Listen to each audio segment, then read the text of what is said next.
Babel and the hidden history of the first man, Cain's fight before the curse of Jehovah, written in 1880.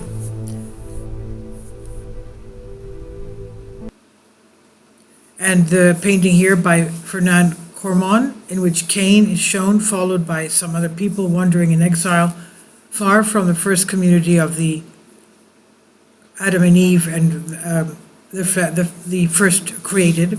And the artist apparently taking into account the reference made in Genesis to the founding by Cain of the city of Enoch, shows, along with Cain, a whole group of 12 people following him. However, these people are not numerically sufficient for the foundation of a city, and their existence is excluded from the text of Genesis, which wants that there to be only 3 people on earth. In the Sumerian version, again, although this would explain this number of people, their maximum possible number would still not be enough for the foundation of an entire city, but only for the foundation of a small village. For what Genesis says to be true, there must have been dozens or even hundreds of people in the land of Naid, who, at least the majority of them, were necessarily not descended from the protoplast, the first created.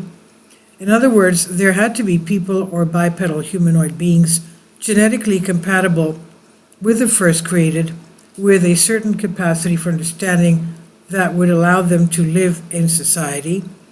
And if we assume that the first created protoplasts were either humans like today, Homo sapiens, or an earlier form of higher humanoid of the genus Homo, given that they were unique and new as a species, we must assume that the other humans they encountered were some other earlier hominid species which existed on Earth before the protoplast man left paradise and came to Earth for a biological existence. So given that at least one flood, Noah's flood, has occurred between that time and the present, the location of the text speaks of what could be located in various parts of the planet, and thus other people could be identified with Homo neanderthalensis or with other older hominids. The way in which reference is made in Genesis, in this and other parts of the book, to this peaceful coexistence of the descendants of the protoplast and the older hominid inhabitants of the earth, suggests that sooner or later there was interbreeding between 2 species, since they were biologically compatible. However, this is also confirmed by science, since in the DNA of modern humans, one can find both elements of early Homo sapiens and elements of Homo neanderthalensis, with the former, of course, being more numerous and usually prevailing over the latter. Image representing the human brain and its most important parts for modern humans, published by the National Institute for Aging. It's been scientifically proven that modern humans can only use 10% of their brain. But how is it possible that the human brain, which evolved so much with the transition of the genus Homo to the species Homo sapiens, can only be used partially by humans? How is it possible that Homo sapiens acquires such a valuable natural tool without being able to use it? Why is the Homo brain more evolved even than the capabilities of modern humans? The result of these interbreedings between the 2 very related species was, of course, the enrichment of the DNA of Homo sapiens with new elements that served in its later course, but also with new genetic characteristics. At the same time, however, a logical consequence of this interbreeding was the weakening of some genetic characteristics of the protoplast Homo sapiens. The most classic example, I believe, of the weakening of an important genetic property of Homo sapiens after the said interbreeding was the fact that while inheriting such a functional and evolved brain, modern man is unable to, by nature, to use more than 10% of his brain. This, combined with the general observation that nature does nothing without a purpose, leads us to the conclusion that these first Homo sapiens who completely suddenly made their appearance on Earth, those protoplasts who, according to Genesis, were created in the image and likeness of God the Creator, and who had the blessing as Genesis informs us elsewhere, but also other ancient texts of other peoples. Classic examples, the first mythical pharaohs of Egypt, and the genus of heroes of ancient Greeks, to live for many centuries, were ultimately beings superior to today's man. They were beings who were had capabilities far superior to those that modern man has managed to save. And if he has 10% of their mental abilities and created this entire civilization, imagine what those first Homo sapiens were capable of achieving. In the comparison between the first Homo sapiens and Homo neanderthalensis, the former excel in almost everything. Their strongest point is the brain that we inherited without the ability or the knowledge to use it fully. However, while in most areas related to the creation of the civilization, Homo sapiens undoubtedly excel, Homo neanderthalensis excel in one of the most important, after the mind, areas for the development of civilization by our own standards. The vocal cords of Homo neanderthalensis, and in general their ability to communicate with speech, even in a very early form, are much more advanced than those of the first Homo sapiens. That's why modern man inherited his vocal cords from Homo neanderthalensis and not from Homo sapiens. And as for the latter, those scientists who claim that he had the albeit limited ability to speak based their hypothesis on the fact that they consider it impossible for people to coexist in society without vocal communication between them.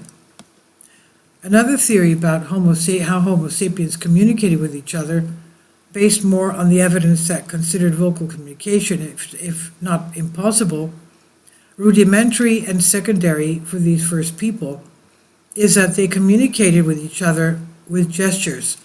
However, this theory also presents the following logical gap. The first Homo sapiens were superior to Homo neanderthalensis in everything. The latter communication was vocal communication. Vocal communication is a superior form of communication to that with gestures. So Homo sapiens, who demonstrably did not use much vocal communication, did not use pantomime or gestures either, but some form of communication superior to vocal. A form of communication that we today may not still have or cannot easily develop. Praying hands, the work of Albrecht Dürer. For some reason, man, since ancient times, used to pray to the divine, not only with words, but also with thoughts. Given that there is no religious rule that states that man's communication with the divine must be through a sequence of thoughts and emotions, why is there this innate tendency of man to try to communicate with God in this way, and not only with words? Is it a remnant of a way of communication for the first people that we no longer use? The question is this: what could that form of communication of the protoplast be? To find the answer, we must think about who the first created by God, the protoplast, communicated with. In what way, superior or vocal communication, could they communicate with each other, with other humanoids, and with God, if we take the Genesis narrative literally? Could the key to finding the answer be this last and superior communication of man with God? Because according to Genesis, Adam initially, before the creation of Eve, communicated only with God. And God, of course, according to the theology based on these texts, was not material to communicate with man with words in the form of sound waves. Well, we do have in the book of Genesis that God spoke to Adam, conversed, in other words, and Adam conversed with God. Now, if we therefore trust the subconscious memory or the instinct of modern man that leads him to create religions in which communication with God is through prayer, and prayer is not always or necessarily done with words, we can conclude that this tendency of man is due precisely to the fact that he was once able to communicate with God, not with words, but through a sequence of thoughts and emotions. Is prayer then a remnant of that ancient and, I believe, wonderful communication of the perfect man with the divine? In other words, through thoughts. But what would this type of communication be called if Adam communicated in the same way, not only with God, but also with Eve, and later with their children, but also with other native people? What is the name of communication through thoughts and feelings, and not between deity and a believer, but between people? When someone can form from a distance intention telepathically receive thoughts that someone else sends them. In modern society, this is called telepathy, and telepathy is indeed superior to verbal communication because it allows the transfer of unadulterated thoughts, feelings, and images, the quality of which is not degraded in the slightest by the limitation of meanings of words that one can use in context of vocal communication. And of course, telepathy is a phenomenon that really exists to this day, and that is studied by parapsychology.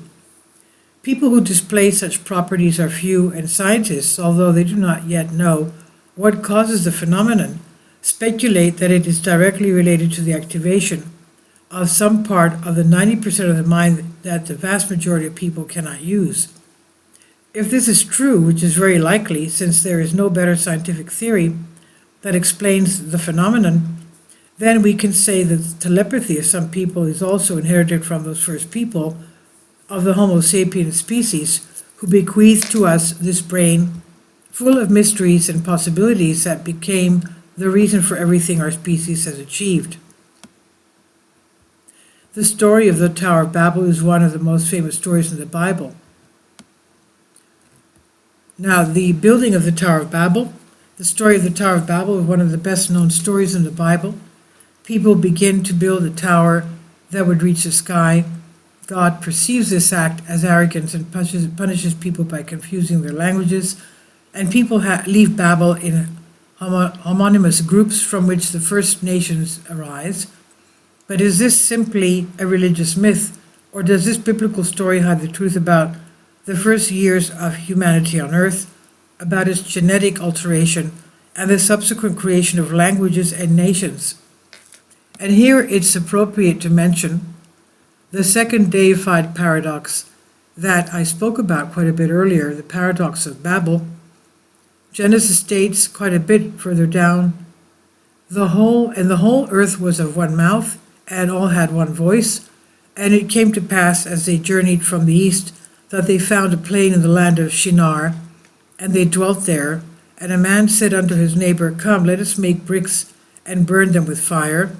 And the bricks became unto them stone, and the clay was unto them bitumen. And they said, Come, let us build a city and a tower, whose top may reach up unto heaven, and let us make us a name, lest we be scattered abroad upon the face of the whole earth. And the Lord came down to see the city and the tower which the children of men built. And the Lord said, Behold, the people are one, and they have all one language, and this they have begun to do, and now nothing is lacking from them, which they imagined to do.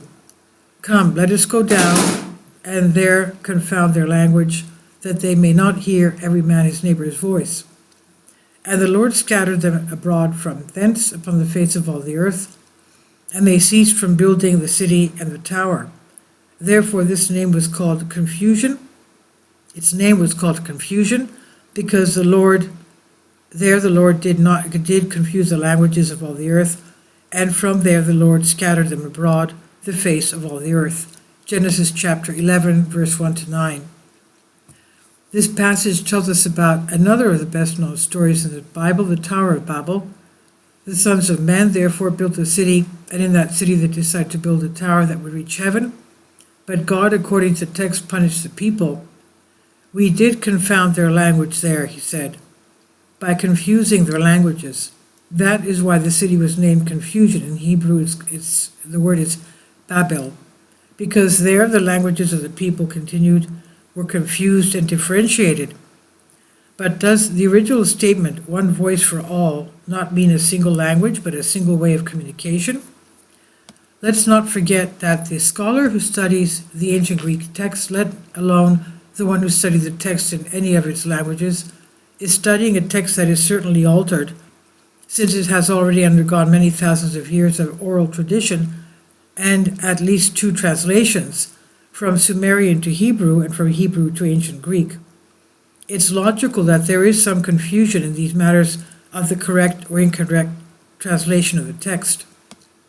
However, given that the construction of a building such as the Tower of Babel, using prehistoric means, would logically have been a very time-consuming affair, no matter how much labor was allocated for the construction of the tower, we can assume that this confusion of languages did not happen overnight, but rather later, regardless of whether it was only noticed when it was already too late.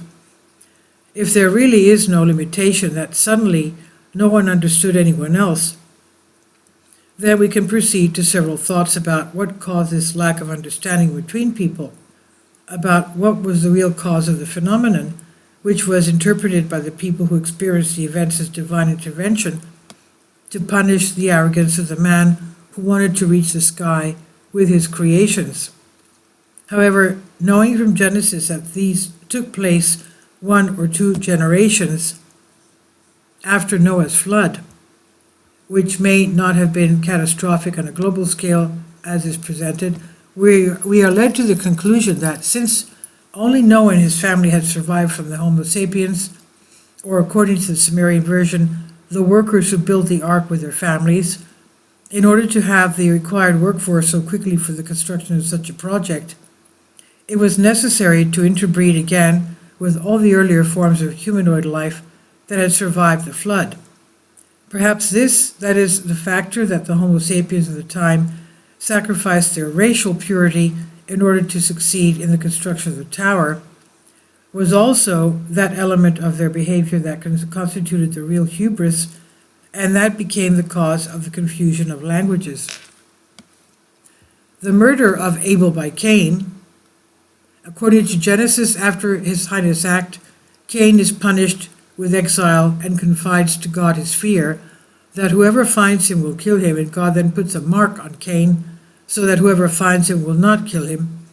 But since on earth, according to the book of Genesis, there were now only the firstborn in Cain, who would, to whom does the pass with which he identifies his potential murders refer to?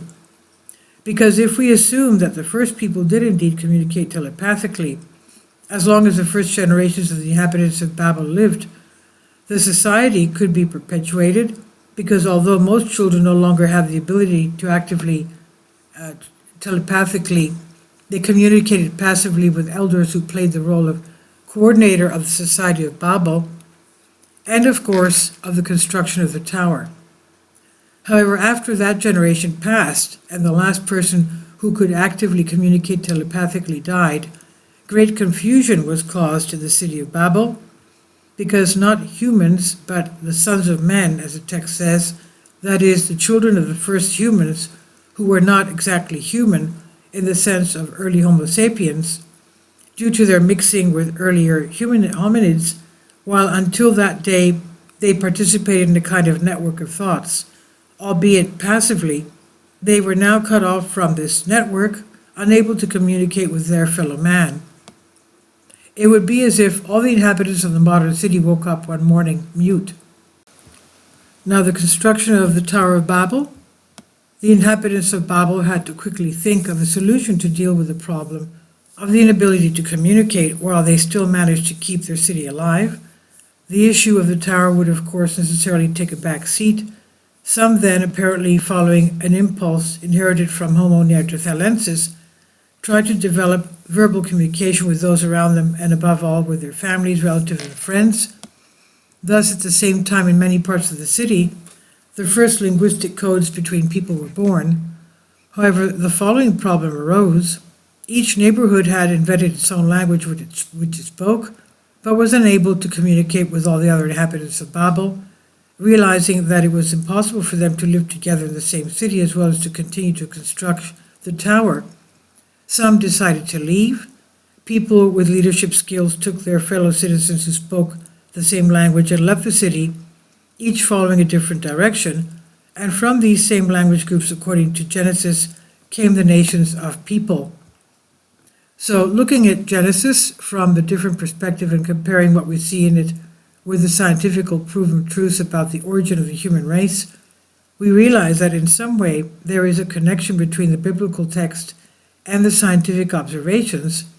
This text of the Bible, in a fictional way, tells us about events that took place in the distant past of human history, the understanding of which could perhaps lead humanity one step closer to self-knowledge. Because ancient texts hide behind the veil of myth, and why not, religion, information forgotten over the course of millennia.